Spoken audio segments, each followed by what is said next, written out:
Now to the war that the world has forgotten about. Sudan. It's been at war for 10 months, suffering a monumental humanitarian crisis. But Western powers or interests are not involved, so the world doesn't care very much. Sudan's story is getting worse by the day, though. Experts say the war is reaching a breaking point. It's my assessment that we are fast approaching a breaking point, and that the conflict in Sudan demands your attention now more than ever. That was Karim Khan, the chief prosecutor of the International Criminal Court. This week he briefed the United Nations Security Council. He said both sides are committing war crimes. And which are these two sides? The Sudanese army and a paramilitary force called RSF, Rapid Support Forces. They are the ones fighting, the army and the RSF. And this is not a fight for territory. This is a power struggle between two generals who command these forces. General Abdel Fattah al-Burhan, who leads the armed forces of Sudan, and General Mohammed Hamdan Dagalo, better known as Hemedti, who is in charge of the RSF. And where is the civilian leadership? They were ousted in a coup in 2021. These two generals worked together to pull off that coup. They were partners and friends.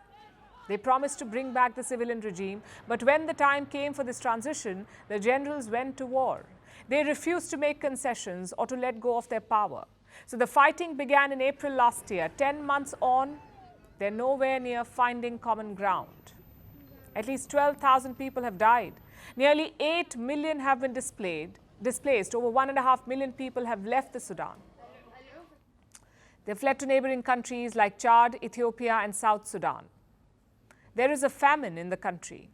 As of last year, 20 million people in the Sudan did not have enough food. Out of these, 6 million face starvation, and now there are allegations of war crimes. Soldiers from both sides are said to have killed civilians, raped women, and targeted different ethnic groups. The United Nations has issued an appeal to the international community. They need international help. They need burden sharing. And unfortunately, the Sudanese refugee crisis, displacement crisis, humanitarian crisis is one of the least funded in the world. That's what it comes down to, money. Consider some numbers. Russia invaded Ukraine in 2022. So far, the West has mobilized some $230 billion in aid to Ukraine overall. $230 billion, including both military and humanitarian aid. That's what Ukraine has got. Every year, the U.S. gives $3.3 billion to Israel. Most of this is provided as grants, mainly to fund military purchases. When Israel went to war with Gaza, America promptly passed a new aid package worth $14 billion. Look at the kind of money they've given to Ukraine and Israel. But for Sudan, the United Nations sought $3 billion last year. Do you know how much they got? Less than one. Barely 19% of what they asked for. This gap exposes the world's apathy. Western-led institutions work for their interests. The media focuses on their challenges as countries like the Sudan keep unraveling and the so-called global powers behave like spectators. From impeachments to inaugurations, if it's a political story, we are on the scene.